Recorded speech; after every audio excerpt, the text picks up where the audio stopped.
जय हिंद सभी साथियों को। आपको देख के ऐसा लग रहा होगा कि एसएससी एग्जाम के लिए वेटिंग लिस्ट आ गई है, सेकंड लिस्ट आ गई है। वेट कर रहे हैं कुछ बंदे कि कब हमारी सेकंड लिस्ट आएगी और कब हम फिजिकल देने जाएंगे, फिर मेडिकल होगा, फिर वापस होगा। या कुछ ऐसे वेट कर रहे हैं कि अगर हमारा अंतिम चयन सूची में नाम नहीं आया तो हो सकता है दोबारा आ सकता है, और वो बंदे अपनी तैयारी को आगे नहीं बढ़ा पा रहे। मैं तो कह रहा हूँ दोस्तों, ये सारी की सारी बातें बिल्कुल असत्य है। नोट ध्यान रखना, सेकंड लिस्ट नहीं आएगी और ना ही फर्स्ट सेकंड कुछ नहीं आना। अब ध्यान रखना, अब नई भर्ती आनी है एसएससी जीडी की, अच्छे पदों पर आनी है और 2024 में भर्ती प्रक्रिया कंप्लीट होनी है। आप अपनी तैयारी को बेहतरीन बना लो, क्योंकि अगर आप फाइनल तक पहुंचे हो या पहली सूची तक भी अगर आप पहुंचे हो, इसका मतलब आपने बेहतरीन तैयारी कर रखी है। थोड़ा सा अपनी मेहनत को वापस उसी तरह जो पिछले दौर में आपने मेहनत की थी, जो पिछले टाइम में आपने मेहनत की थी, उस मेहनत को वापस एक बार सारा सिलेबस रिवाइज मार डाले। उसके बाद मॉक टेस्ट लगाए ज्यादा से ज्यादा और अपनी तैयारी को बेहतरीन बनाए। मैं कह रहा हूं आपका सिलेक्शन इस बार 100% हो जाएगा।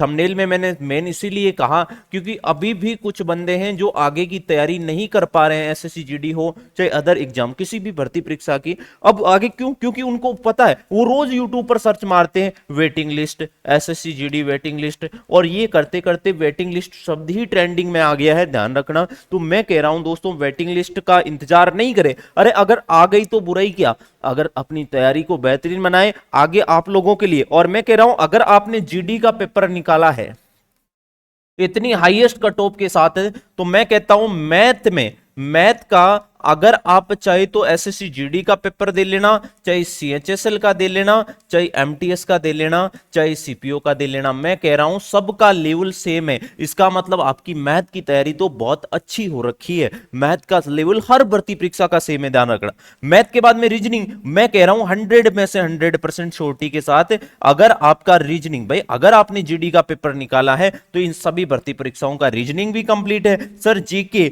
जीके मुझे बताओ, जीडी जितना अच्छा जीके, लेकिन जीके के और भी आपको मैं बता देता हूं। अगर जीके आपने पढ़ रखा है, सेम का सेम सिलेबस, एक नया सब्जेक्ट आपको पढ़ना है, इंग्लिश सब्जेक्ट। कौन सा सब्जेक्ट पढ़ना है? इंग्लिश सब्जेक्ट पढ़ना है। और इसी इंग्लिश सब्जेक्ट से ही आप हर साल भर्तियां आती है, सीएचएसएल, सीजीएल, सीजीएल की कर लो, सीजीएल की कर लो। बस तैयारी तो इंग्लिश की करनी है, बस सीजीएल में थोड़ा मैथ का लेवल अच्छा आता है, मैथ का लेवल और भी अच्छा आता है, थोड़ी सी एडवांस मैथ आती है, तो वहां से आप तैयारी। लेकिन अपने सीएचएसएल, एमटीएस, सीपीयू ये तो निकालो मेरे दोस्त। इसके अलावा असम राइफल्स की भर्तियां आएगी, अलग अलग भर्तियां आप लोगों के सामने, बहुत सारी भर्तियां आएगी देखने को। तो आप अपनी तैयारी को बेहतरीन रखो, वेटिंग लिस्ट का वेट मत करो दोस्त, अपनी तैयारी जारी रखो। मेरा कहने का मतलब यही है। एक छोटा सा वीडियो मैंने आप लोगों के लिए बना दिया। सभी को जय हिंद, वंदे मातरम।